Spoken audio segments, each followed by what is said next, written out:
Hi there, J3 here and welcome back. In the last video, we talked about generating passive income via investments. And that was a path that was made for people who were able to earn and save significant amounts of money every single month. And I know that that's not the path for everyone. So in this video, we'll talk about another option, which is through real estate. Let's get started. Now, there are many ways of earning money in real estate, but actually there is only one way of earning passive income. Okay, so first let's go through the ways on how people earn from real estate. The simplest way to make money is by being the broker. You look for motivated buyers through networking, you look for sellers and bridge the two. From their transactions, you get to earn a commission. This, however, is not passive income because the moment you stop looking for buyers and sellers, the income also stops.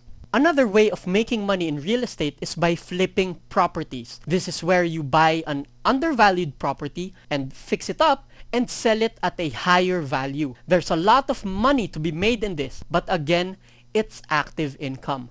When you stop looking for cheap properties and developing them, the income also stops.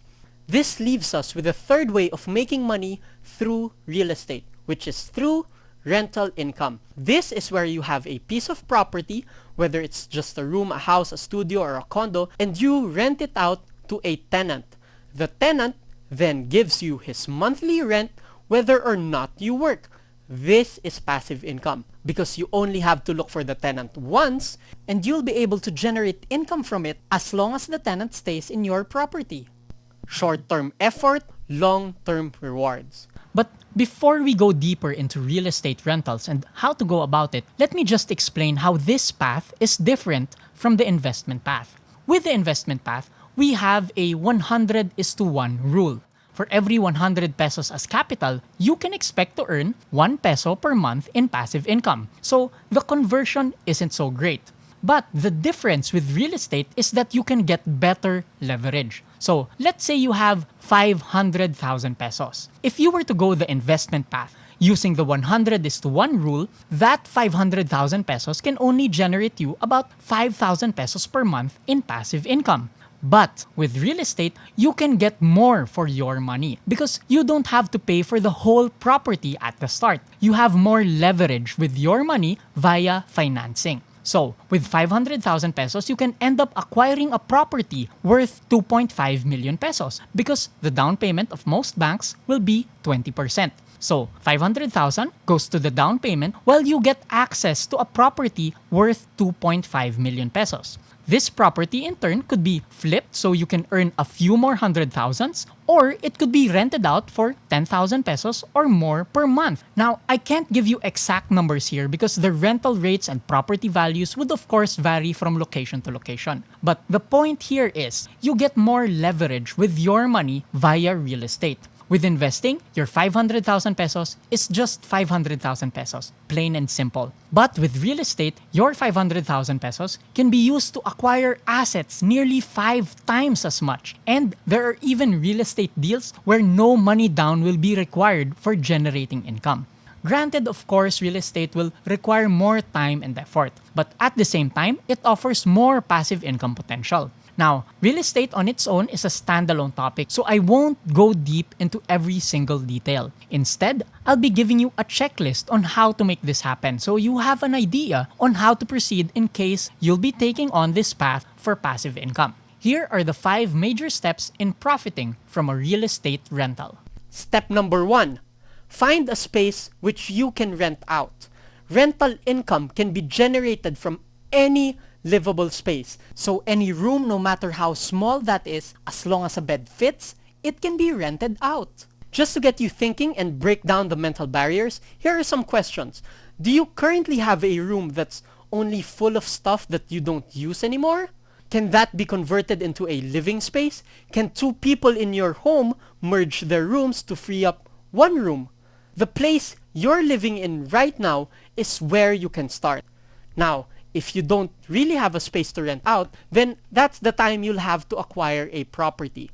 But that won't take as much capital as you would imagine. All it takes is a little of well-known creativity. Properties can often be acquired just by a 20% down payment. The rest can be amortized over several years. Now, here's an ideal setup. Let's say a property is worth 2 million pesos. With a 20% down payment, you'll have to put up 400,000. And the 1.6 million would have to be financed. Now, basing this on an 8% interest loan, the amortization schedule would be as follows. If you want to pay back the 1.6 million in 5 years, this would be 33,000 pesos a month.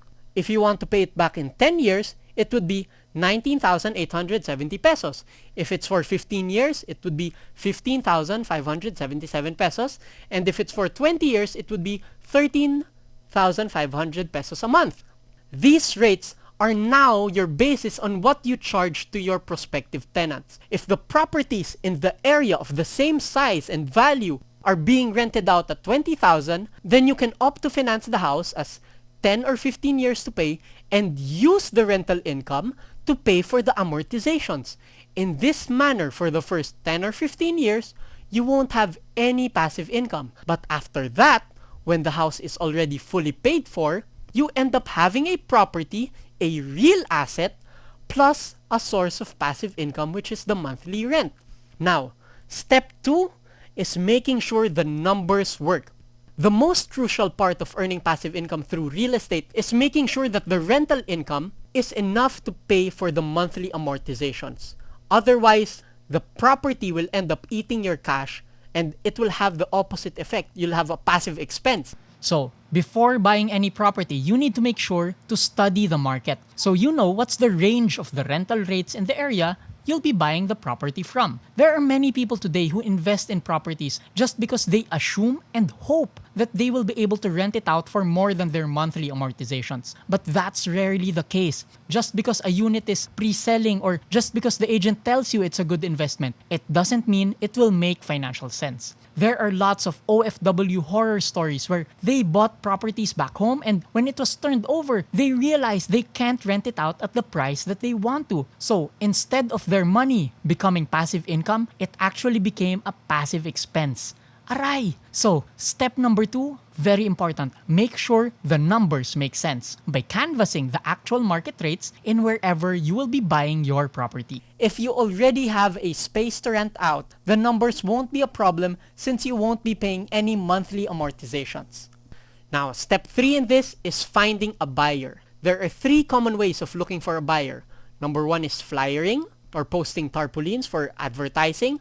The second way is through brokers, so they'll be the ones searching for tenants for you, and they do this on a regular basis. You just have to give them the standard commission rate of 1 month's worth of rent for deals that push through. So for example, you have a property which is renting out for 20,000 a month, and a broker gets it, then the broker's commissions is 20,000 pesos one time. Then the third way is through online advertising. If you're willing to pay for the premium sponsorship ads, you can get a lot of views. Then step 4 is screening interested tenants. The biggest headache in rental agreements are the tenants. Horrible tenants can make it hell for you to collect rent. They can damage your property, and if you will live in the same area, they may pose a threat to your possessions and even to your life. So you don't just say yes to a tenant because they're willing to pay. Who knows, they might be drug dealers or thieves.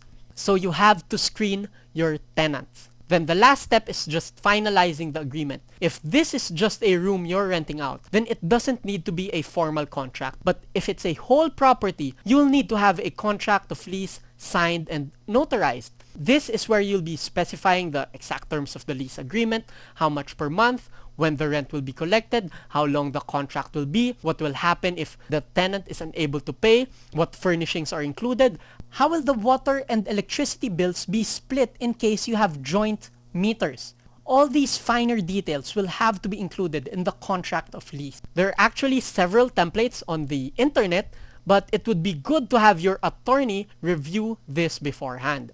Then, to maintain good relations with the tenant, ask how they're doing, do they have any complaints, do they want anything fixed, etc., etc. Okay, so we actually ended up covering a lot in real estate, but I believe this is already a good overview of the skills that you'll need to develop in entering real estate deals for passive income. Before we end this section on real estate, I'd just like to share about one of my close relatives who has successfully built passive income through real estate. Because as complicated as what we just discussed seems, investing in real estate for rental income is very much worth it. So for the purposes of privacy, I won't be using their real names. Instead, we'll just call them the Delmars. Okay? The Delmars were born in the late 1940s and they acquired their first home when they were still young, and they lived average lives. They worked their way up in their career tracks while raising 4 children and paying off the mortgages. In 1980, they bought the house and lot beside their own house.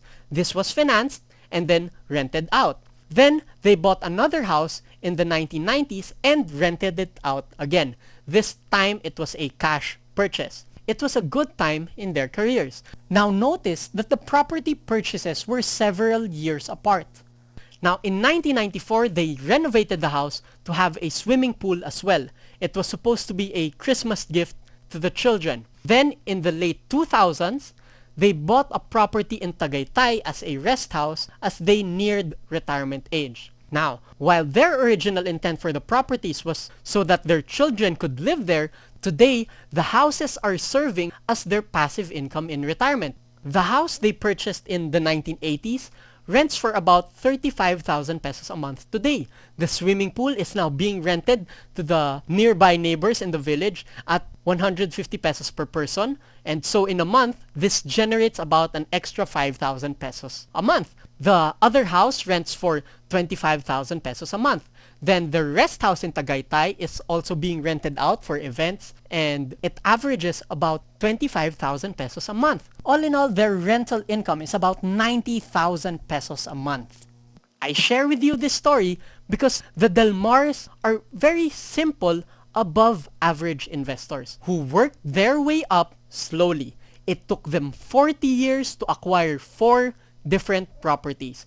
And now, they have a good source of passive income, and that is what they rely on in their retirement. So I hope you can approach real estate in the same way. Sure, it may seem overwhelming at first, but work on it slowly, little by little, because it's a great source of stable passive income. In the next video, we'll be going to the third way of generating passive income, and this is through business. See you there.